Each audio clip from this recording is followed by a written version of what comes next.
Jan already mentioned the importance of EtherCAT when it comes to synchronizing the two XTS systems. And EtherCAT might be something which was familiar to you before you knew the name Beckhoff. And this might be due to two reasons. First, because it's the nicest principle to do Ethernet, industrial Ethernet, and second, because of the marketing by the ETG. About 20 years ago, the EtherCAT Technology Group was founded, not here, I think 2 weeks ahead from now, but here in Nuremberg, Yes. at the SPS. The name of the show was different by then, but you already had a very, very nice panel of companies in the founding of the EtherCAT Technology Group. Applied Materials, Focke, Imperial Tobacco, among many others were there. Martin, can you take us back a little bit? Well, yeah, when we launched EtherCAT at Hanover Messe in April 2003, we already had intended to open the technology to the world. So we had 6 months to prepare for the launch of the EtherCAT Technology Group. And we wanted to start with a big splash, with the critical mass of companies. And when you start a new initiative like this, you need the right mix of users and vendors, because you have to overcome the chicken and egg problem. Yeah. What's the chicken and egg problem? You need to find customers to encourage the vendors, and you need to find vendors to encourage the customers to ask for the technology. Yeah. And so we were quite happy to win over 30 companies involving some of the big end users and users of EtherCAT that you just mentioned, but also some very important makers of EtherCAT products. And that's how we kicked off the EtherCAT Technology Group. And I was entrusted with that task because at the time I was the product manager for CAN and Ethernet at Beckhoff. And probably also because in my previous life I had successfully introduced CAN Open to the world. So I was entrusted with trying this again with EtherCAT, and let's face it, Beckhoff was way too small at the time to try that. It was a kind of, you have no chance, but go for it situation. And yeah, it kind of worked. What you said just sparks an idea in me. We should sometimes do, or at some time we should do a live and interactive slot about COE requests, because they are very important in many different products. But Mr. Widmann, 20 years ago, EtherCAT Technology Group was founded. Where are you guys now in terms of numbers? Yeah, 20 years ago, nobody would have been thought that today almost 7,500 companies and institutions would be members of the ETG. And these are from the whole world, from 74 countries and from 6 continents. Mm-hmm.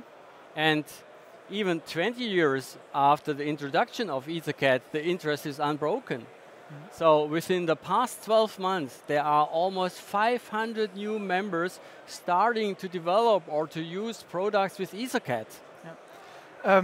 And this development is very astonishing. And I think everybody would have signed if somebody said to you in 2003 that you will have 500 new members in 2023, and that it will become, in fact, the biggest Ethernet-based field bus user organization in the world. But to be honest, what is the ETG actually doing besides trying to conquer Grönland as the 7th and missing continent for ETG members? Yeah, well, our task is basically to provide the ecosystem for EtherCAT. So we help vendors to implement the technology. Mm-hmm. We educate users and vendors alike about EtherCAT. We, of course, had to write down the technology to begin with, writing the EtherCAT specifications. We introduced EtherCAT to international standardization. We are doing road shows around the world, trade shows, to help our members to promote their products. Mm-hmm. So basically, yes, we are in charge of the ecosystem for EtherCAT. That's what we do. And I think the main proposition which you make to the members of the EtherCAT Technology Group, that the users of EtherCAT can always choose the best product for their application. So the best drive for the application can be selected, and the communication always works together because of EtherCAT. How can you ensure this, Mr. Widmann? There are many factors involved here. So first of all, there's only one EtherCAT version. Mm-hmm. Mm. Of course, EtherCAT has been and will continue to be developed, but always through fully downward compatible extensions and not through changes. Mm-hmm.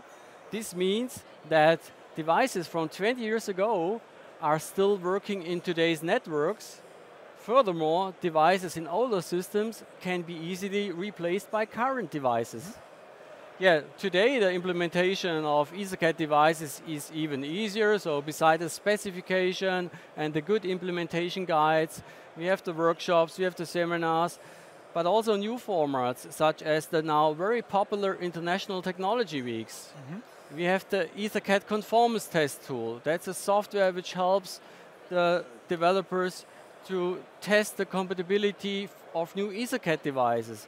And they can attend the International Plug Fest. International Plug Fests are also well known as the EtherCAT LAN parties, where all the community is sitting together and they have a good time and they test the devices from different manufacturers, test the interoperability, and also acontis and other ETG members are important partners and help with their products and services to integrate, implement EtherCAT into devices. And all this together ensures that EtherCAT devices from different manufacturers can be combined easily in the same EtherCAT network. My last LAN party was Age of Empires when I was 13. Okay. Nothing to do with EtherCAT. But I think what you mentioned is really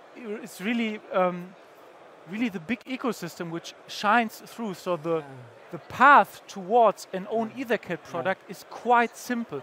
You have the documentation in form of the specification, you have a community which can help you, you have companies which actually can also support you on the implementation, so there are many ways to the own EtherCAT main or sub-device, for example, and it's quite easy and there is a big community.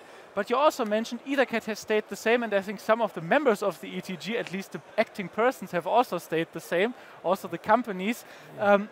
What do you think is the factor why the people like to work in the ETG? Yeah, not only the EtherCAT specification has been stable since 20 years, the same applies to the ETG. So Martin Rostan started 20 years ago to build up a team which consists of today around 30 people. And many of them are promoting EtherCAT since 10, 15 years or even more. So the atmosphere in the team, in the ETG team, seems to be right, and you can feel this also as a member in the various working groups and at other events. There's a pragmatic way of working, a relaxed conversation. The people really enjoy working together. Also because every member can contribute equally regardless of its company size. So we have all the people have a good time here and success with their products. Okay, it seems to be EtherCAT is also business and fun-wise a good idea and a good community to participate in. Martin, last question. Where could I participate in the next EtherCAT happening? Where is it? When will it be? Well, you can join me next week, Wednesday, in Ahmedabad, India, for EtherCAT Roadshow. Or 2 weeks later in Seoul in Korea. Okay. So yeah, we're doing a lot of these seminars around the world, and the next stop is India. Okay. I think that's a perfect call to action. So travel with Martin to India or visit us the next time when there is an ETG event, for example, here in Germany. And with this, back to Roland, because once you have collected all the data, you need to do something with it, especially true for motion software.